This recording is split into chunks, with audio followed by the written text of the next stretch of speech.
பிரச்சனை என்றால் பிரச்சனையானத்தை பொக்கெட்டுக்கு கட்டி பிடிச்சு கொண்டு திரியறதுக்கு முதலாவது இவர்கள் மனநோயாளர்களா என்று இந்த அவையிலே நாங்கள் சிந்திக்க தோன்றுகிறோம். இந்த தொலைபேசிதான் வேண்டாம் வேண்டாம் கொடுக்க கூடாது சிக்கல் சிக்கல் என்றார்கள். இன்றைக்கு நாங்கள் தொலைபேசியை தொடாமல் இருக்கலாமா?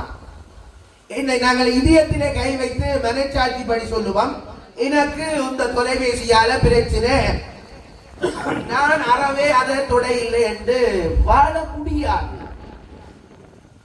அதிபர் வாட்ஸ்அப் குரூப்பில் போடுறார், ஆசிரியர் சங்கம் வாட்ஸ்அப் குரூப்பில் போடுது, அங்கால ஐக்கிய சங்கம் வைபர்ல போடுது. அப்படி எல்லாமே இதுலதான் வருது. 10 ரூபாய்க்கு 4 மணித்தியால சிங்கள வகுப்பு சூமில நடக்குது. 7 மணிக்கு தொடங்கினா 11 மணி மட்டும் சிங்கள வகுப்பு சூமில நடக்குது. அதுல ஏதாவது எங்களுக்கு தெரியாட்டி இங்க வாப்பு 10 வயது பொடிய இங்க வாப்பு இதுல இருக்கா செக் பண்றதுக்கு எடுத்துதா நான் ஒரு 10 நிமிஷம் பிந்தி தான் வகுப்புல ஜாயின் பண்ணுவேன் உறுப்பில போட வேண்டும். ஏனென்றால் எங்களை விட இந்த இளைய தலைமுறைக்குத்தான் இந்த அறிவு மிகை. எங்களோடு சமனாக சமதளத்திலே அவர்களோடு பயணிக்க முடியாமல் இருக்கிறது. அந்த விரக்தியின் வெளிப்பாடாக இது சரியில்லை, புது வேண்டாம், புது பிள்ளை, புத தொடக்கூடா, இதுதான் ஐயா இப்ப ஜெனரேஷன். இந்த ஜெனரேஷனுக்கு ஏற்ற முறையிலே எங்கள் அணியிலே 2 பேரும் மிக அழுத்தி சொன்னார்கள், நாங்கள் வாழ பழகிக் கொள்ள வேண்டுமே அன்றி புது வேண்டாம் என்று ஒதுக்குவதை போல. சுழல் காட்டிலும் மீண்டும் தோப்புரையில் அனைவருக்கும் வணக்கத்தை கூறிக்கொண்டு, எதிரணியிலே ஏதோ நாங்கள் வந்துவிட்டோம் என்ற அந்த கருத்தின் அடிப்படையிலே இன்றைய இளைஞர்களுடைய போக்கு இந்த ஆபத்து இல்லை என்று சொல்லிவிட்டு சென்றிருக்கிறார்கள்.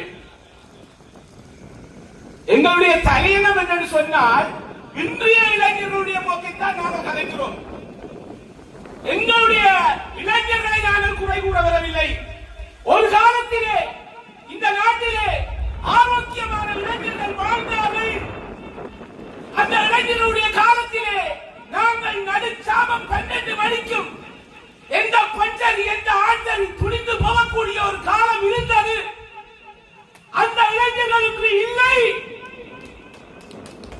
இன்றைக்கு இருக்கிற இளைஞர்களுடைய போக்கு அதோடு ஒப்பிடுகிற பொழுது மிக ஆபத்தானது என்ற கருத்தை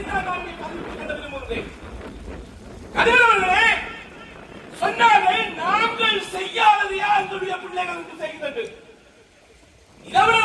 இதையா நீங்கள் செய்தீர்களா? உங்களுடைய காதலுடன் சேர்ந்து உங்கள் பெற்ற தாயை நீங்கள் கொலை செய்தீர்களா? நன்றாக சிந்தித்து பாருங்கள். இன்றைக்கு இளைஞர்களுடைய போக்கு பெற்ற தாயை கொலை செய்கின்ற அளவுக்கு மாறி இருக்கிறது.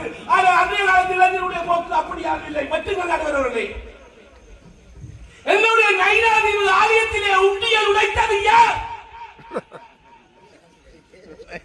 இளைஞர்கள் 17, 18 வயது மதிக்கத்தக்க இளைஞர்கள். ஆகவே ஒட்டு மொத்தத்திலே தொகுப்புரையிலே இறுதியாகவும் அறுதியாகவும் உறுதியாகவும் என்ற முடிவு இன்றைய கால இளைஞர்களுடைய போக்கு ஆபத்தானது.